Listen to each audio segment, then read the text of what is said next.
good morning, everyone. Thank you for joining our governance panel. This session is powered by IC2 Toronto chapter. We have the governance panel. So let me just very quickly give you an overview about the IC2. So the IC2 is the world leading cybersecurity and IT security professional organization. It was founded in 1989 with the objectives of standardization and certification in the cyber security industry. We are committed to educating the general public through the support of the Center of Cybersecurity Safety and Education. We're offering globally recognized and gold standard certification in the InfoSec and cybersecurity. And you can see in the bottom, those are like the CSSP, the CCSP as well, and you have also the concentration. So worldwide, we have 140K number of certified members, and we have more than 140 numbers of chapters. So as we said, this session is powered by the IC2 Toronto chapter. And our key objectives as a Toronto chapter is to promote, advance the profession of cybersecurity, create educational events and opportunities, connect and advance the InfoSec professionals across the GTA. So right now we have over 1,000 members, and we have also over 100 members that they have officially the IC2 credentials. If you don't know our team, this is our team. So Victoria Granova is our president, Razwan is membership director, Anna secretary, Sean is the treasurer, Jason is responsible for communications director, myself, I'm responsible for the partnership directors and IC2 and certifications, and Rafael for audit and compliance. So just to give you an update, we have in June our monthly meeting. It's June 24. It's going to be very interesting meeting, event. We're going to talk about privacy, GDPR, CCPA, PIPEDA, oh my. We have also digital forensics. So we're going to have something very, very unique, and I think it's going to be very insightful for our members. But for today, I have the pleasure to introduce the panel Security Governance. So Cuneyt, Bill, and Traci. So I will give everybody the opportunity to present themselves and give us give the people who are watching us some information about them as a security professional. So can we start with Cuneyt, please? Hi there. Thank you, Ferris. My name is Cuneyt Karul, and I am the Director of Information Security and Compliance at BlueCat Networks. And BlueCat is a network software company based in Toronto. We have about 400 people. And as a security professional, I have been in cybersecurity for about 15 years now. The last 5 years of which was at BlueCat, and my role there is more on the governance and social aspects of security. But my background is software development and architecture, and I've been working at different positions at different companies, mostly on the software development and architecture side. And the reason I got into the security business is because one of the companies I worked for was an encryption company, so I have a lot of technical hands-on experience there. Thank you. Bill? Sure. My name's Bill Ohlson, currently the Chief Information Security Officer at a company called Nanopay. It's a startup based in Toronto. I've been in security in some shape or form for a better part of 15 years. My background's a bit of mix of the security as well as program and project management. Thank you. Traci, Geel. Hi, everyone. Thanks, Ferris. So my name's Traci Van Geel. I am currently the Global Director of Risk Security and Compliance for Compass Group. Compass Group is a global food services company. We're the largest in the world, based out of the UK. And I've been with Compass Group for the past 4 years in various roles, starting as the Senior Director of Cybersecurity for Canada, moving into a more North American role, and just joined the global team in April of this year. I have about 15 years experience in cybersecurity, but over 30 years of experience in IT.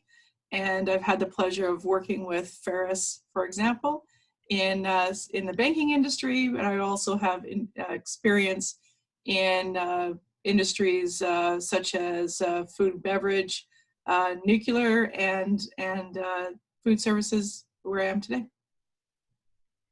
Okay, thank you, Traci. So starting our conversation, let me with this open statement about, because we are talking about IC2 and our gold standard certification, the CSSP. So the Certified Information Security Professional certification has been granted a qualification equal to the master degree across Europe. And this change will enable, the cybersecurity professionals to use the CSSP certifications towards higher education courses and open new opportunities for roles that require or recognize a master's degree. So my question, the first question to Cuneyt. Cuneyt, what do you think about the CSSP being, one of the tools to enforce security awareness across the companies and your experience in your company? Sure, thank you.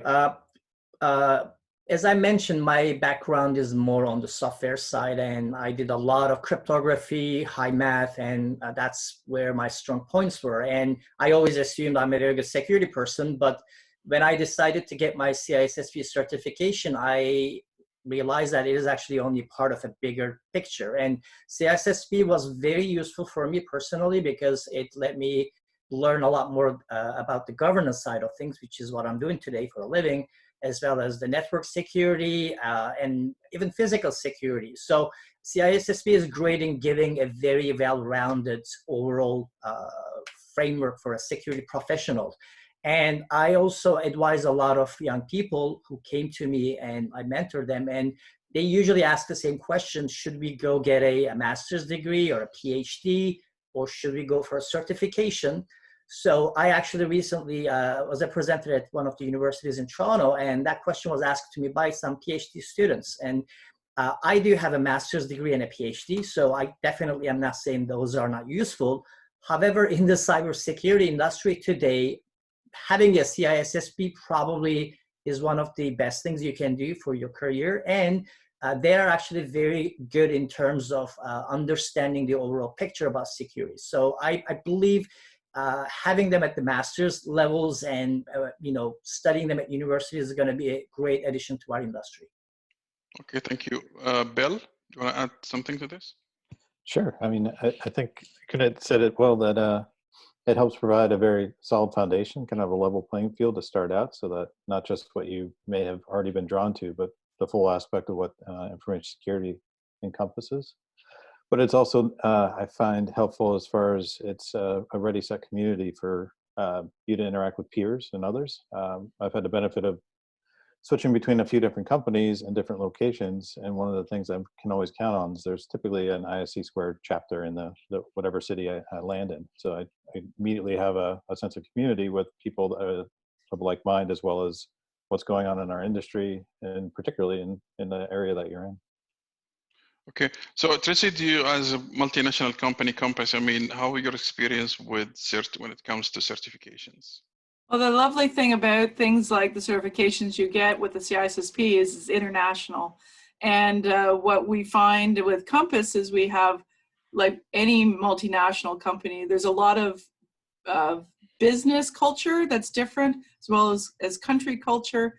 But having a certification that's an internationally recognized standard is excellent for us, because we know that each person in our organization, regardless of where they are working, which part of the business they're in, they can all speak the same language and they have the same shared experience to leverage. And that is very powerful when you're trying to get past the conversations about, why should we do, say, manage our cryptography better? Well, we don't actually have to explain the basics of what cryptography are with people who have actually been involved and have their certification. So we leverage it highly across the world on all of our locations that we have cybersecurity professionals at. Okay, thank you. Let me start now taking this conversation into educating senior management on security awareness, and something we keep talking tune at the top, right? So tune at the top is so important. So can you please give us from your experience, how you are educating your senior management, especially now with companies impacting with COVID-19 and everybody now is talking about security awareness and everybody's working from home remotely. Traci, do you want to start with this? Sure. So, like all companies, we have senior executives who are that fancy that they're excellent technology and security people, and we also have those who are struggling just to use the technology as a normal user. So, what we've been doing is spending a lot of time talking about risk management and security programs in respect to business terms, focusing on how we can educate people at the executive level about the risk to the business and how the risk and talk about risk in dollar value. So what is the potential for loss based on what we see and what we can mitigate through our cybersecurity programs? That is the best way we've found so far to educate our executives on, the whether it's COVID, that's a business risk. Whether it's, and we've experienced a lot of business risk, obviously, with being a food service company in this past 4 or 5 months. So they understand those terms, and so we try to stay away from the technical terms. But it takes people who can actually communicate or take the ideas from a cybersecurity perspective and replay that in a business perspective. It takes some really advanced thinking for that. Okay, thank you. And going to Bill, all the time we hear about the weakest link all the time in cybersecurity because we have technology, processes, and people. People are the weakest link element. So how we can work on that?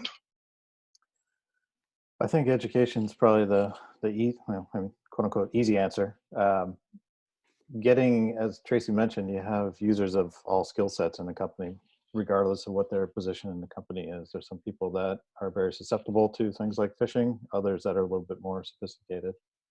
So what we've tried to do at Nanopay, as well as other places I've been, is put in place some education program for the employees. And it's varied by the type of company I've been in. I'm fortunate right now I'm in a relatively small company, so we're relatively homogenous as far as the type of people we have. We're very developer heavy, so a lot of people are very technical focused, so we can kind of use one program for all, where in a larger, more complex organization, we've had to devise ways of getting a little bit more role specific training and awareness. But it just kind of comes back to finding a way to keep that education in front of them, reminding them, particularly people that are in more susceptible areas, like phishing is a big concern. So those people with some control over the money, like in finance, accounting, what's the best way to communicate to them? What are the things that they've done?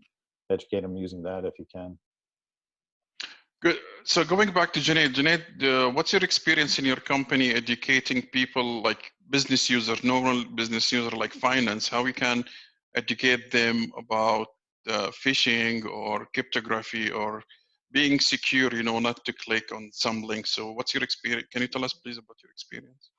Sure. As I mentioned, my company is a mid-sized company, so we have different departments. We are developer heavy as well, but we have a lot of other technical people as well as finance, marketing, different types of people. So starting from the executive part, again, I agree with you that tone at the top is very important. So one thing we did before getting to the awareness test, the training, is involving the directors or managers of different sections. So I've been chairing the Information Security Committee at BlueCat for about 4 years now. We have monthly meetings, and in that meeting, I have representatives of each division. I have product people, I have salespeople, and those meetings actually are great because at the very top level of the company, they come and attend, we present them stuff, and then we actually discuss security-related things, and this is occurring like regularly. And once they're involved with that, it gives them a different perspective on what security is all about. As a corporation, we do have mandatory security awareness training that we repeat once a year. It's not very hard, but it covers the basics of phishing and what to look for, how you set your password, that kind of stuff. And we actually do have a test too, so everybody actually has to pass it.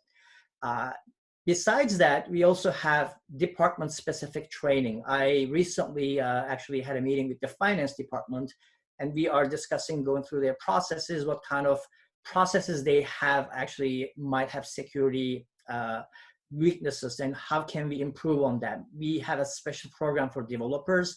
Customer care people has a different data, customer data handling kind of a type of education.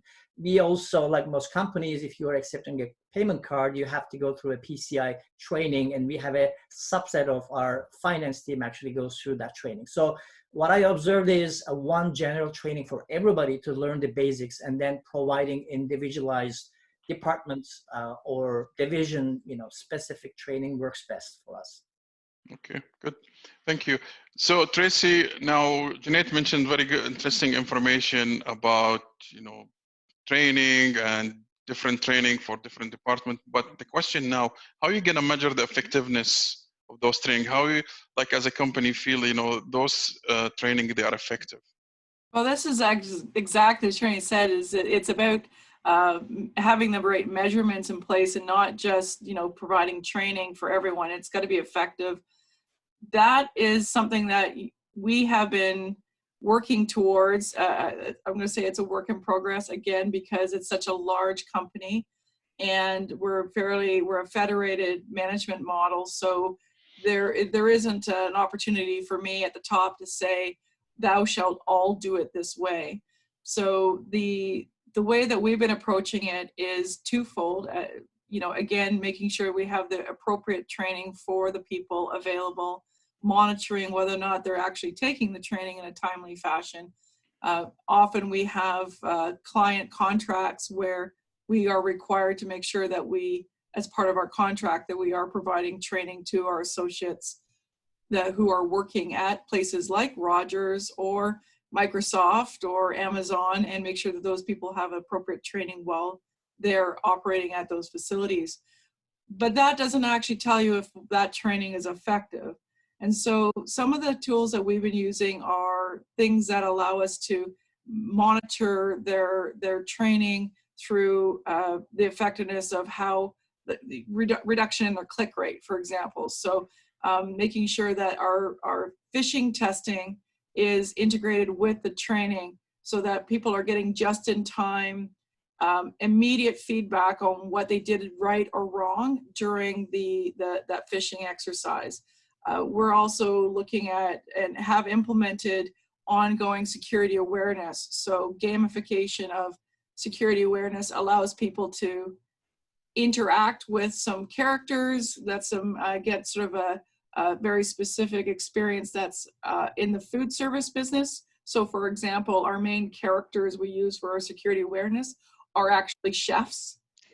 And those characters look like chefs, and we do a lot of catchy awareness campaigns that talk about, it's like baking a cake, and using food related experiences so people can relate to the cyber experience that we're looking for them to become part of their DNA.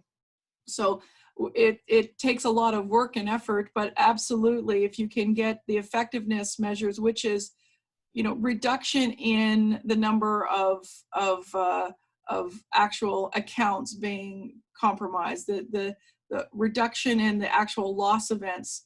We talked a little bit, Bill was talking about the social engineering side of this. It's not just about a click, it's about the people in finance who are being called up and asking to expose their information so that the finance people can take over and perhaps reroute somebody's expense claims to the wrong account. And there's a lot of different things going on in that space that you can leverage and make sure that your people are not responding just to the training, but that training is effective in hitting your other metrics, your other risk metrics, like reduction in your click rate, reduction in loss of time incidents, loss of account and remediation work.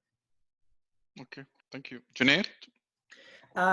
So we talked about phishing. So Traci mentioned about it. So educational part is on one side, and we did similar studies. We looked into what is the pattern, who's clicking, are they learning, if they are assigned to a training, do they perform better? But there's also another thing, even if they did not work, which they do, is they actually create these phishing tests a very good basis to sell a project to your executive management, because security is a very hard sell. We all know that. We are all professionals in this field for years, and we understand that it is really not easy to go to your boss and say, hey, can you give me a couple $100,000? I'm going to implement this. And they're going to ask you why. Like, why do we need this? But when you do a phishing test and good chunk of people fail it and they go click on stuff, and then you explain to them that that could be one of the executives and we could actually lose customer data, it puts it into a perspective. So training or education is not just teaching people what to do, what not to do, but it is a cultural event that people always are looking. People know whom the incident to report to. If we did one thing good at BlueCat, we still have people clicking on stuff. I cannot say we don't, but at least they know, like they click and then they just post it to the security channel. By the way, I got this message, I clicked on it, did I do it right? And then we immediately provide them a feedback. So we created a culture of not being scared of things, sharing the knowledge. And if you suspect, just send it to somebody and let's have a look at it. So I think for us, what worked was after a couple of years of phishing tests, we implemented other technical controls that even if somebody clicks on something, we still have multi-factor authentication. It's not as easy as to penetrate into the systems and compromise them. Okay, good. Bill, do you have anything to add to this?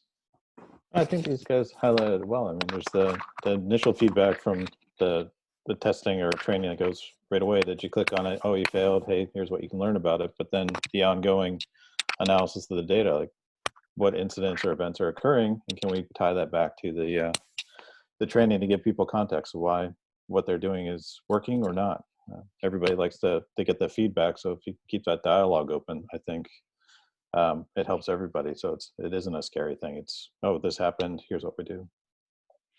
Okay, I'd like also to take this conversation to the next level, when I think we have seen a lot of security breaches that related to insider threat, like insider, like employees, drug employees, they have, exposed some of the customers' data to the public, and we have seen some examples. I don't want to mention the names of those companies here, but is this like the reason, if we look at the root cause of those security breaches, is it like lack of security awareness or training, or this is something different? How, Traci, how you look at, what's your perspective on this?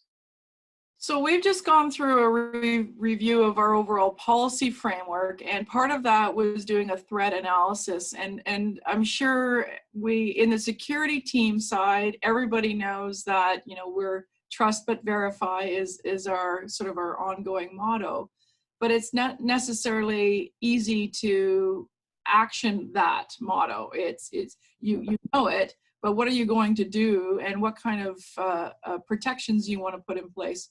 So as Cuneyt said, you get a lot of positive feedback from the finance people when you say, I need money to protect the system by putting MFA in so that people stop clicking and losing money. They get that. Where talking about managing insider threats, it's a little bit more of a difficult conversation. So we went through this year. We went through a threat analysis exercise and brought together some business people, and we went through. We had a partner outside of our company help us through this. But it's a methodology that's pretty common. And essentially what you do is you look at all the potential threats out there, and whether they're adversarial or whether they're accidental, and you group those threats into, the most common threats that you think will present themselves to your company. For example, an adversarial external threat might be, organized crime. In your business, that might not be any different than a nation state attempting to do hacking. So both of those could be addressed the same way. internal employee or disgruntled employee is another adversarial threat, but more likely what you're going to see is an accidental situation where somebody's made an exposure accidentally. So we also categorize that, as well as our third party, because we rely so much on our third party vendors nowadays for SaaS solutions, for cloud solutions, whatever. And we need to be able to say, is it possible that an accidental incursion by a third party can expose our company to a risk that we can't potentially easily mitigate or will not know about in a timely fashion. So that is where I would start, and certainly that's driven our policies, our approaches, and our programs for the next 3 to 4 years, and we'll revisit that every year to see if there's a change.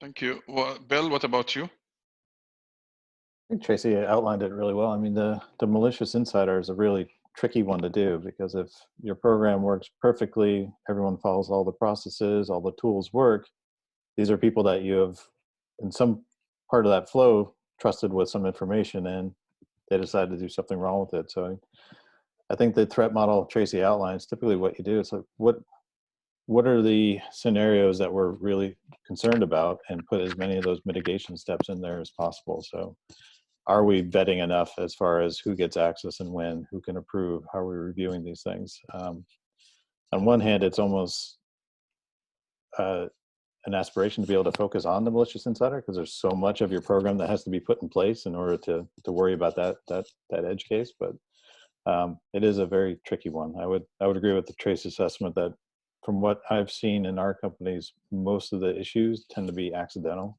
that people aren't consistently following a process. So it's kind of what are the things we can do to tighten these up so that we can make it easier for people to follow the process? Nobody wants to read through documents after documents. It's, what are the support structures, whether technology or otherwise, that we put in there to keep them on the right path? Mm-hmm. Okay, thank you. Cuneyt? Both Bill and Traci actually touched very valid points, so I totally agree with all of them. But I also want to remark something, that when we first started cybersecurity 15 years ago, even 20 years ago, cybersecurity was more about, you have this perimeter or boundary and you're trying to protect stuff. And inside, whatever happens is we're all family, we're very good, and you don't have to worry about it.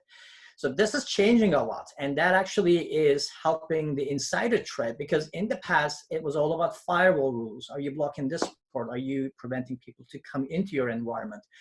But today we are talking about concepts such as zero trust network or segregation of duties, or, these are all CISSP terms, but there is also, security by design. Because when we are designing systems today, whether it be like software or a network or a corporate, infrastructure, we are assuming people are going to fail. And as Bill said, most of them are actually by mistakes. I just had an incident yesterday. It was a mistake. Somebody pushed the wrong button and sent something someplace that it shouldn't have gone.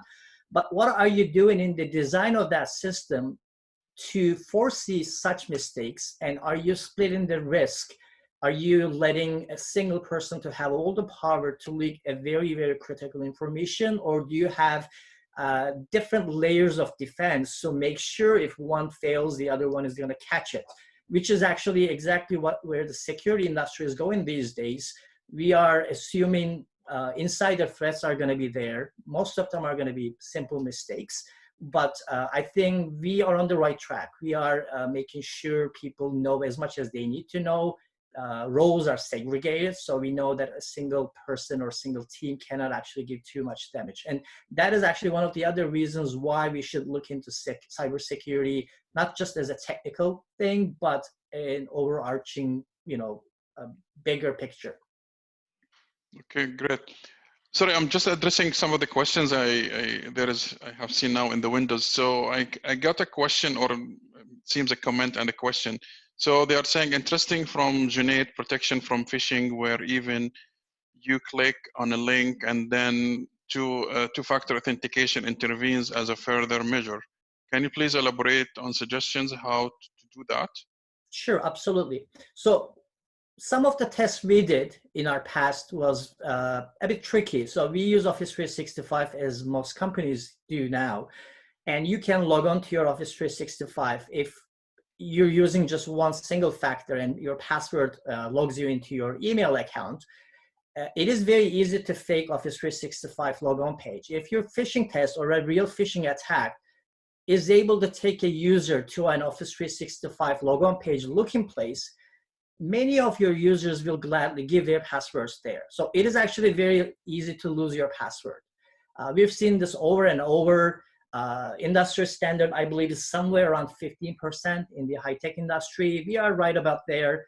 But if you are a company of 100 people, you can assume 15 of them are going to go click on that link, and maybe at least a couple of them will lose their password. So when you have multi-factor authentication, the hacker will have your password, but they won't be able to log on to your emails, because usually a typical attack starts with penetrating into your email systems, and then they go through your emails, they find other contacts, they find invoices, they find a lot of valuable information, and then target attacks based on that information. If you can cut that authentication piece right there, you are eliminating a very good chunk of that kind of attacks. We actually, the reason I was able to sell this idea to the company was actually Google did this. Google actually does not allow any of their employees to log on to their systems without multi-factor authentication. And they observed like 100% cut of all account hijackings. The minute they implemented it, it becomes almost impossible. So that's what I meant by multi-factor authentication. You can at least put another layer to the hackers to get into your systems. Otherwise, your entire system is protected by a single password. And if you're using single sign-on, as we do, that not only opens your Office 365, it is your VPN password, it is your Salesforce password. All the systems that you're hosting is only depending a single password. So that's why MFA, I believe, is a very, very good technical control for that. Thank you. Anybody wants to add to Cuneyt, or? Well, I would note that even though a lot of people previous to COVID would have used the same password for their login to work as well as their same password to log into their Facebook account, it's become even more prevalent because people are now using their work computers in their home environment, and it's blurred the lines a little bit for people on what is appropriate to use your work computer for. We obviously put in controls to make sure that people are limiting their use of company resources for things that are inappropriate, but it still is what we've seen is a increase in traffic in IDs and passwords on the dark and gray web, which we have services that monitor that for our key individuals, and we've seen an increase of that because there are people who are saying, oh, I'm just going to log into my Amazon account and order that food or delivery, whatever. No, I might as well make that the same account as what I'm typing in now. And so that, what Traci says is it's so important, multi-factor authentication, and in his case, 2-factor, but certainly 2 or 3-factor authentication is going to become more and more important to us going forward across all systems. Okay, great. Bill, do you have anything to add to this? Yeah, I was just going to add, I mean, as far as it's always hard to get more money in your security budget, but if you do have the ability to leverage an identity provider, that's one of the things I've found that's been very helpful, where for your users, it makes it a little bit easier on them that they go to this one place to access work-related stuff.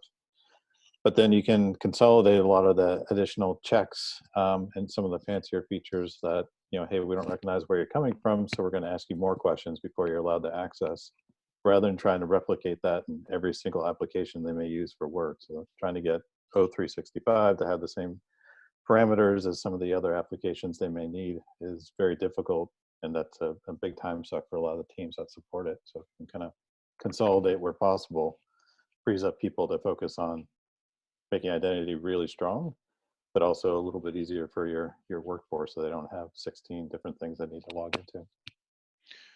Yeah, this conversation is gonna bring something, to my mind. I had this conversation with one of the VP security last year, and he was telling me in 2021, our company, they're gonna launch something. I mean, it seems to be to cut costs, although they are a big company.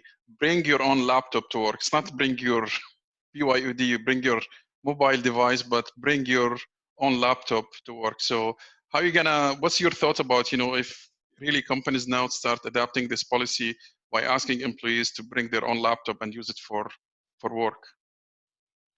Traci? Oh, wow. I don't know that we do a good job of BYO, bring your own mobile device to work. So I'm not sure that I'm good for that. It's an interesting budgetary item.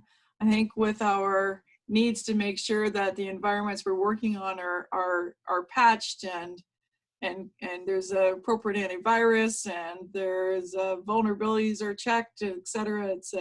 It's a bit of a minefield to say, okay, I'm going to allow you to bring whatever piece of equipment you wish. I was going to use another expletive, but piece of equipment that you want, and I'm going to let you to connect to my network and oh yeah, also connect to our key financial systems, and that's a little scary venture. But you know what? If as long as a company has the appetite to do it, as well as the wherewithal to protect that environment, you know, that's an interesting model.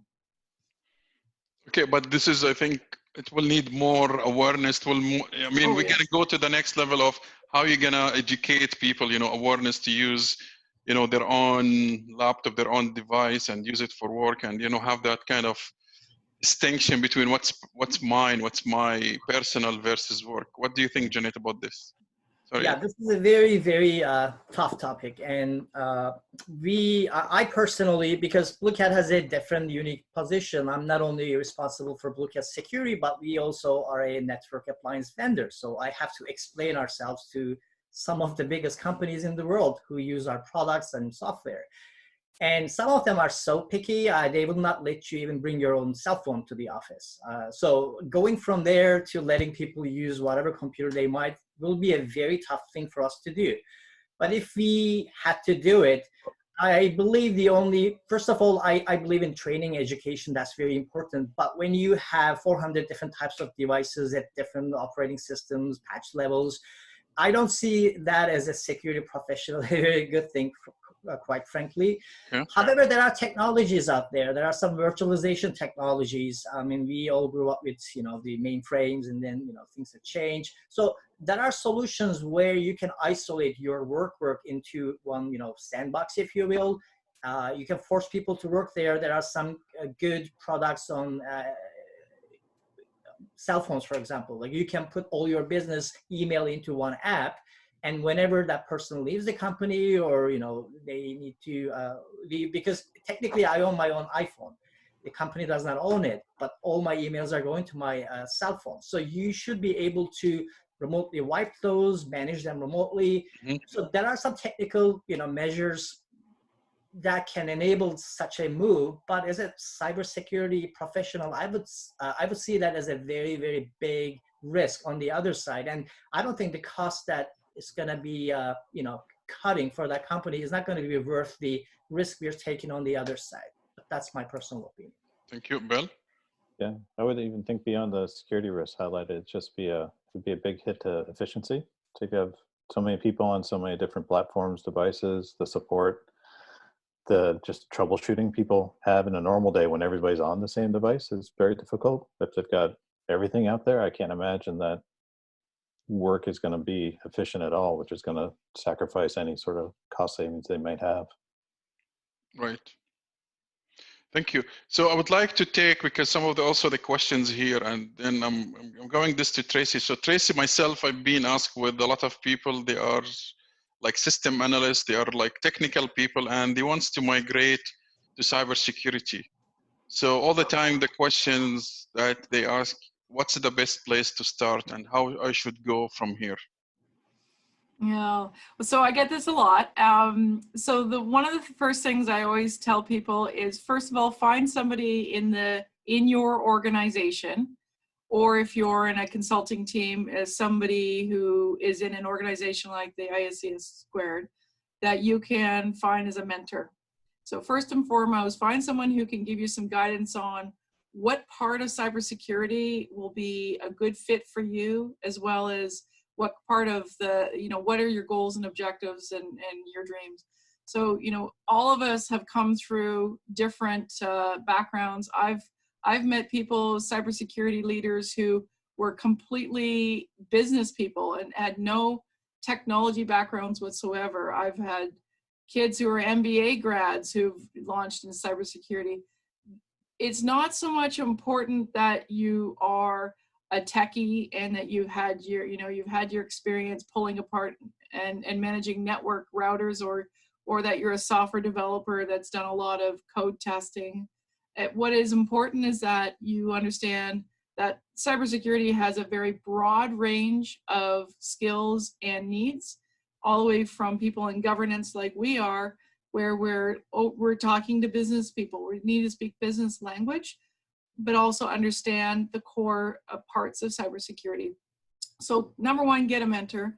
Number two is there are so much online free available training that you can prep and learn about things such as the CISSP, or if you're launching towards a cloud first environment, then the CCSP.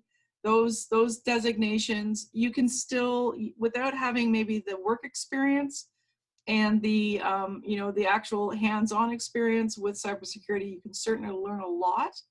And by all means, get yourself a mentor who can help you navigate the different areas that you can become an expert in.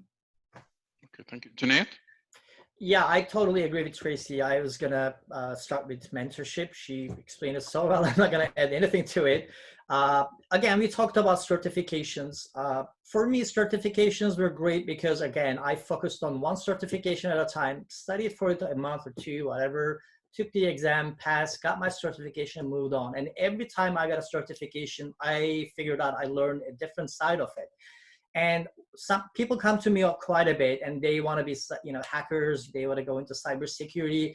The first thing I tell them, do you really know what I do for a living? Like what my day job looks like? So they should apprentice themselves. And actually, I got a couple of university students come to my office. They call it a shadowing program. So they basically walk through me. I book meetings. And many of them are actually shocked how non-technical of a job that I do. So it's not bad. I like what I do. But I think the first step is getting a mentor. The second step is understanding what does a cybersecurity person do? I mean, if you're in a security operations center, you're doing incident handling. That is a very different job than what I do, like writing policies, talking to lawyers, reading all day. Or you could be a software security person. You could be writing cryptography code and testing. Or pen tester, you're going into applications and testing them. So these are all very valid and good parts of cybersecurity. But the second phase is understanding which one is good for you and then follow the right track to get to that point. So I totally agree with Traci. Okay, Bill? I totally agree with both of them. I mean, I would add that, I mean, it is a very broad subject. So again, as they've said, like find some help in understanding the full aspect. Whatever your background, system, network, it's all going to be an asset. That's probably going to be your strength. And it's just a decision of what's most attractive to you. Do you want to stay in that focus or do you want to broaden it to the policy and governance? I mean, because then based on what you feel like you want to do, there's a lot of organizations that can support you in that way. So if you want to be hacking, so many firms out there do external penetration testing, which all of us have to deal with. Versus maybe some more corporate governance stuff or SOC. Maybe there's a service provider out there that provides those services to others. And the one thing I have seen in our industry, which is great, there's always a need for people. So finding out what you want to do, I think there's a lot of opportunities to exploit it. And then on the way, start figuring out that long career path. All right, so certification will help it, or maybe a master's degree, whatever it might be. Is it fair to say, to recommend to this person who's asking the question, to try in his company to reach out to cybersecurity or security team and ask for walk a mile, maybe with some security that gives him maybe more insight. Okay, what's the day looks like for a security professional. Yeah. Yeah. Sure. And keep in mind that one of the best ways to learn about what people do in our field is apply to some jobs that are there. If you're a person who's graduated from university, or you've worked in a call center, or even if you're just interested in puzzles, is something that you really you think of at Trinity. His most of what he's done in the cryptography is just really, really advanced puzzles. So I don't mean to make it sound like it's easy, but it's beyond my capability for sure. But certainly if you have skill sets that are transferable from other careers, apply for some jobs in this space. Even if it says you must have a CISSP, the first thing that is almost on every single job posting I've seen, or even an entry-level job in cybersecurity, it says, you want to have a CISSP. Well, how do you get one if you don't have the job? And how do you get the job if you don't have the designation? And so what we would recommend to do is apply for some of those jobs and get to sit in front of the people who are hiring, talk about your skills, and ask them, if you're not qualified or you're not meeting that job, what would I need to do in order to become the person you would hire? And then that's a great way to focus your attention on some skill development. Right. So people, I'm having a question for some people asking me, the IC2 certification like CSSP always appears scary. What do you advise? Like, I think this guy, maybe he's just a fresh graduate from university who has been maybe working for 2 years. What do you advise those freshers in cybersecurity aspiring to become a CSSP certified? Cuneyt, I mean, did you get this experience with fresh graduate or freshers coming to you said, this is scary, how can I do that?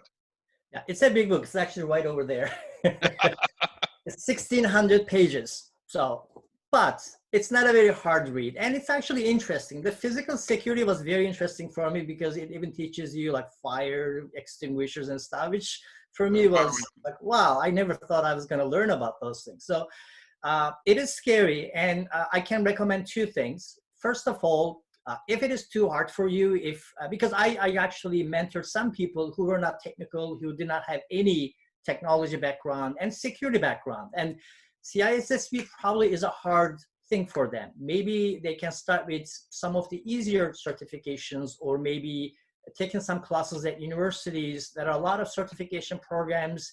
You teach one, Ferris, that Ryerson. Yeah, I teach one at UFT.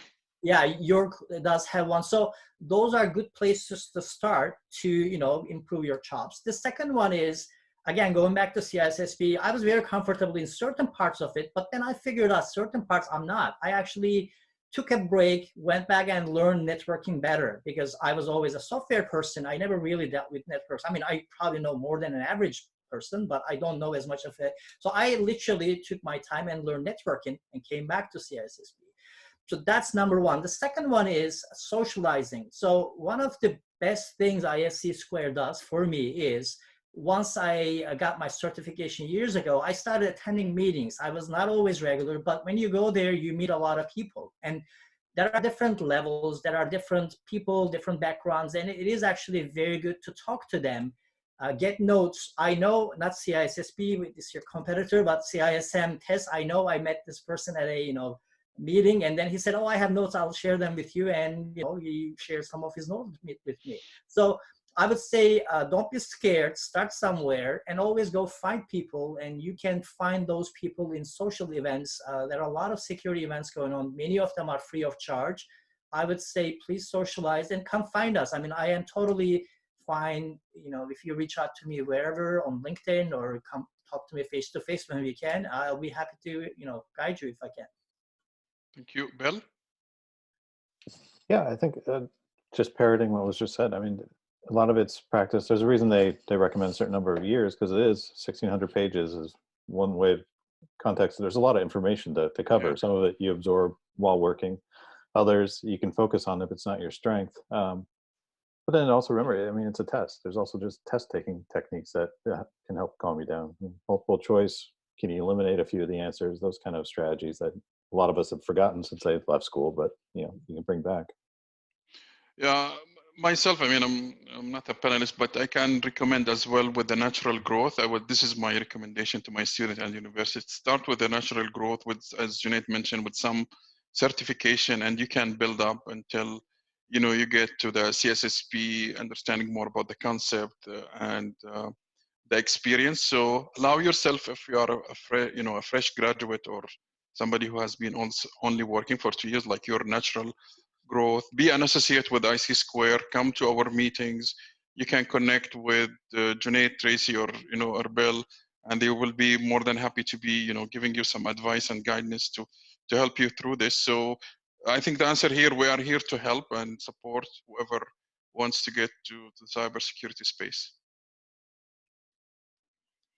Okay, I have some questions to Traci. So Traci, people asking you about, you mentioned about the salaries and somebody accepting, like, go and put himself into, in front of, the hiring manager. But the question is, does it mean like a newbie will have to accept a lower salary because their lack of their experience in cybersecurity?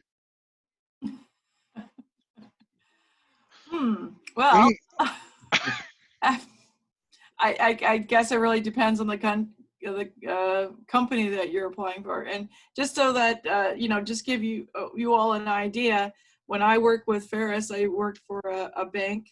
I was making great salary. I was in Toronto a lot, but I don't live in Toronto. So, I ended up moving over to Compass Group at a lower salary. And but that allowed me to work from my home location in London, Ontario, and then to grow into the role I am today, where I'm actually in a role that's an overall global position. So I think, everyone's different, your needs are different, but is it possible that you may take a role that is a lateral move that may be the same or less salary? Potentially.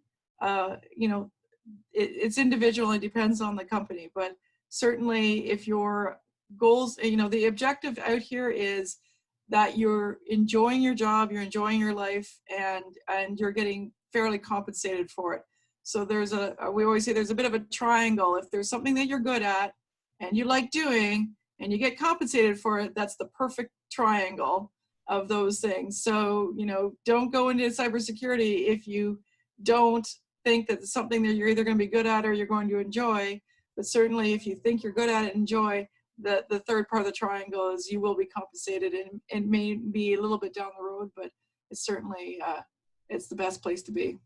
Thank you. Cuneyt, do you have anything to add to this? Yeah, I mean, again, pay.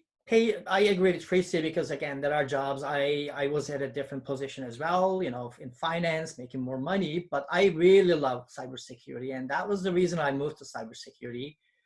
I believe I do okay. Like I'm not complaining about what I make, but the point is, you make your choices. So related to the job interviews, I interview quite a bit of people, on and off, interns, regular people.